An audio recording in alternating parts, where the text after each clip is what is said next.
ದೇವರ ನಾಮಕ್ಕೆ ಸ್ತೋತ್ರ ಉಂಟಾಗಲ್ಪಡಲಿ. ಪ್ರೀತಿಯುಳ್ಳ ದೇವ ಜನರೇ, ಯೇಸು ಕ್ರಿಸ್ತನ ಹೆಸರಿನಲ್ಲಿ ನಾನು ನಿಮ್ಮನ್ನು ವಂದಿಸುತ್ತೇನೆ. ಮೀಕ 7ನೇ ಅಧ್ಯಾಯ 15ನೇ ವಚನದಲ್ಲಿ ವಾಕ್ಯ ಈ ರೀತಿಯಾಗಿ ಬರೆಯಲ್ಪಟ್ಟಿದೆ. ನೀನು ಐಗುಪ್ತ ದೇಶದೊಳಗಿಂದ ಪಾರಾಗಿ ಬಂದ ಕಾಲದಲ್ಲಿ ನಾನು ತೋರಿಸಿದಂತೆ ಅದ್ಭುತಗಳನ್ನು ತೋರಿಸುವೆನು ಎಂದು ವಚನ ಬರೆಯಲ್ಪಟ್ಟಿದೆ.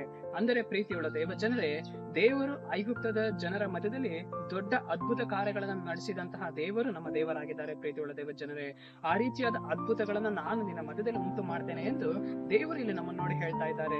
ನಾವು ಇವತ್ತು ಅನೇಕ ಬಾರಿ ನಾವು ನೆನೆಸ್ತೇವೆ, ನನ್ನ ಜೀವಿತದಲ್ಲಿ ಒಂದು ಅದ್ಭುತವಾದ ಕಾರ್ಯವನ್ನ ನಾನು ನೋಡ್ತಾ ಇಲ್ಲ, ಹೊಸ ಕಾರ್ಯವನ್ನ ನಾನು ನೋಡ್ತಾ ಇಲ್ಲ, ಒಂದು ಮಹಿಮೆಯಾದ ಕಾರ್ಯವನ್ನ ನಾನು ನೋಡ್ತಾ ಇಲ್ಲ ಎಂದು ಅನೇಕ ಬಾರಿ ನಾವು ಚಿಂತಿಸ್ತೇವೆ, ಯೋಚಿಸ್ತಾ ಇರ್ತೇವೆ. ಆದ್ರೆ ನಾವೇನ್ ಮಾಡ್ಬೇಕು? ಕರ್ತನ ಸಮ್ಮುಖಕ್ಕೆ ಹೋಗಿ ಪ್ರಾರ್ಥಿಸಬೇಕು. ಕರ್ತನೆ, ನೀನು ಐಗುಪ್ತ ದೇಶದ ಮಧ್ಯದಲ್ಲಿ ಉಂಟು ಮಾಡಿದಂತಹ ಅದ್ಭುತಗಳನ್ನ ಕರ್ತನೆ ನೀನು ನನ್ನ ಮಧ್ಯದಲ್ಲಿ ಉಂಟು ಮಾಡಲು ಪ್ರಾರ್ಥಿಸುವಾಗ ದೇವರು ನಮ್ಮ ಮಧ್ಯದಲ್ಲಿ ಹೊಸ ಅದ್ಭುತವಾದ ಕಾರ್ಯಗಳನ್ನ, ಹೊಸ ಮಹಿಮೆಯಾದ ಕಾರ್ಯಗಳನ್ನ ಆತನು ಏನ್ ಮಾಡುವವರಾಗಿದ್ದಾರೆ.